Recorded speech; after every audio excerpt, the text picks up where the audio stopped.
The streets of downtown buzzed with the typical morning rush. Cars honked impatiently, and people with their heads buried in their phones weaved through the crowd. Ryan, a young man in his mid-30s, adjusted his tie as he hurried toward his office building.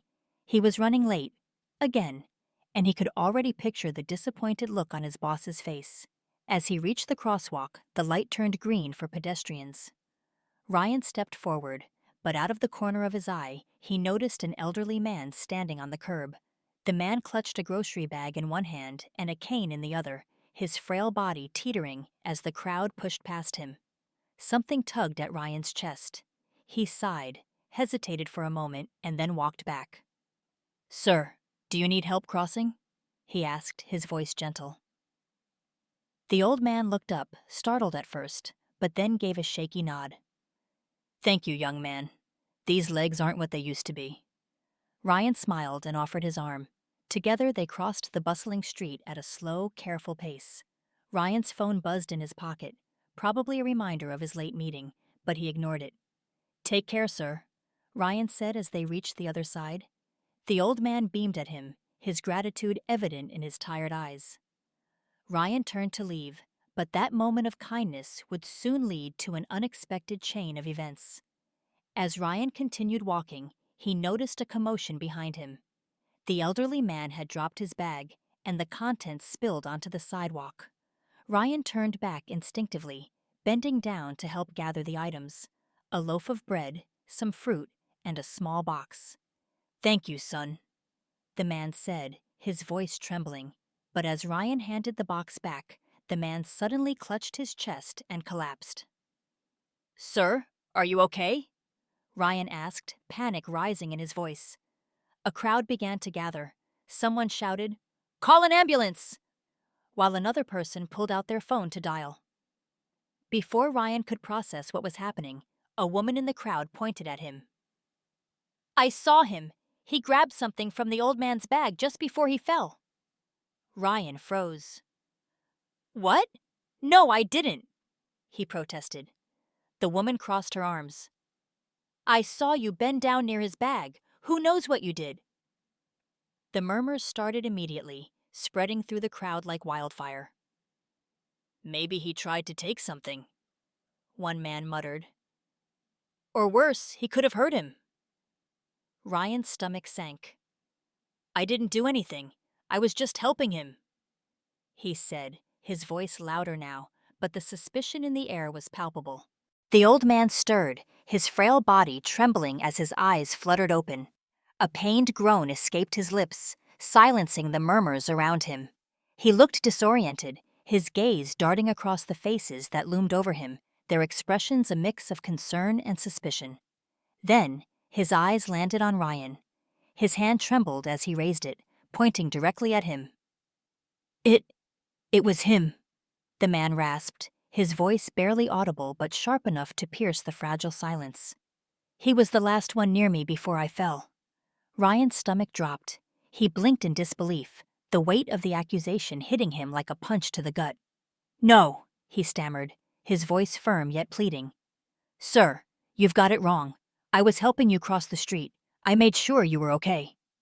But his words fell on deaf ears. The crowd, already uneasy, began to shift, their faces clouded with doubt. A woman in a red scarf whispered to the man beside her, who nodded grimly. A teenager with headphones tugged them off, his eyes narrowing as if piecing together a story in his head. Ryan could feel it, the assumptions, the judgment, the narrative forming around him, one that he had no control over. "I saw him standing close to the old man," a voice called out from the back. It was a middle-aged man with a briefcase, his brow furrowed as he glanced between Ryan and the elderly man. "Who knows what he was doing?" "That's right," another chimed in, a woman clutching her shopping bags tightly to her chest. "He was acting strange. Why was he so close to him?" Ryan's breath quickened. Panic bubbled in his chest, but he fought to keep his composure. "I wasn't doing anything.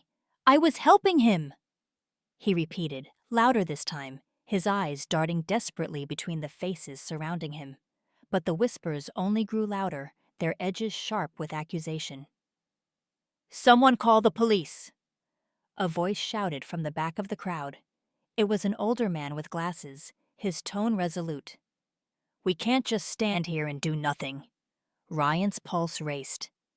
"Please, you've got it all wrong," he exclaimed, his voice cracking slightly. "I didn't do anything to him. I was trying to help." But the crowd wasn't listening. They exchanged looks, their collective judgment pressing down on Ryan like an invisible weight. A young woman shook her head, clutching her purse tightly as she stepped back. A man in a hoodie muttered something under his breath, his eyes filled with suspicion. Before Ryan could say another word, the distant wail of a siren cut through the tense atmosphere. Moments later, 2 police officers appeared, their presence commanding immediate attention. The crowd parted to let them through, their murmurs fading into an expectant hush. One of the officers, a tall man with a stern expression, stepped forward. His partner, a woman with sharp eyes and a no-nonsense demeanor, followed close behind. "What's going on here?" the tall officer asked, his voice calm but firm. The accusations came flooding in, overlapping and chaotic. "He was standing right next to the old man. I saw him acting weird. He must have done something." The officers turned to Ryan, their gazes heavy with scrutiny. "Sir," the female officer said, her tone measured but firm, "we need to ask you some questions." Ryan's heart pounded against his ribs. His hands trembled as he raised them slightly, a gesture of surrender. "I didn't do anything wrong," he said, his voice shaking but resolute. "I was helping him cross the street, that's all. Check the cameras, ask anyone." But the crowd wasn't relenting. "He was acting suspicious," someone muttered. "Why else would he be so close to the guy?" Ryan's chest tightened, frustration and fear swirling within him. He looked around, searching for even a single face that believed him, but all he saw were eyes filled with doubt and suspicion. The weight of their judgment bore down on him, suffocating and relentless. The tall officer gestured toward Ryan. "Sir, we're going to need you to step aside so we can sort this out." Ryan swallowed hard, his throat dry as sandpaper. "Fine," he said, his voice barely above a whisper. "But I didn't do anything. I was just trying to help." The officers guided him away from the crowd, but the stares followed him, their judgment clinging to him like a shadow. Ryan felt his world unraveling, each second dragging him further into a nightmare he couldn't escape. As the officers began questioning Ryan, a voice rang out from the back of the crowd. "Wait!" A young woman stepped forward, her phone in hand. "I was filming when it happened. I have everything right here." She handed her phone to the officers. The video showed Ryan helping the elderly man cross the street, picking up his groceries, and standing back as the man collapsed. There was no evidence of theft, no suspicious behavior, just kindness. The officers watched the footage carefully. One of them looked at Ryan, his expression softening. "You're free to go. It looks like this was all a misunderstanding." Ryan exhaled sharply, a mix of relief and frustration washing over him. "A misunderstanding?" he said, his voice low but firm. "You let a crowd of people accuse me of something I didn't do, and now it's just a misunderstanding?" The officer didn't respond, instead turning to help the paramedics who were now assisting the old man. The young woman who had shown the video approached Ryan. "I'm sorry for what you went through," she said. "I just couldn't let them blame you for something you didn't do." Ryan managed a small smile. "Thank you. You don't know how much that means to me." That evening, Ryan sat in his small apartment, replaying the day's events in his mind. The accusations, the whispers, the relief of being cleared, all of it felt overwhelming. He thought about how quickly kindness could be twisted into suspicion and how fragile trust between strangers really was. But as he stared out the window, he made a decision. He wouldn't let the day's events stop him from doing the right thing. The world might be quick to judge, but Ryan believed in breaking that cycle, one act of kindness at a time.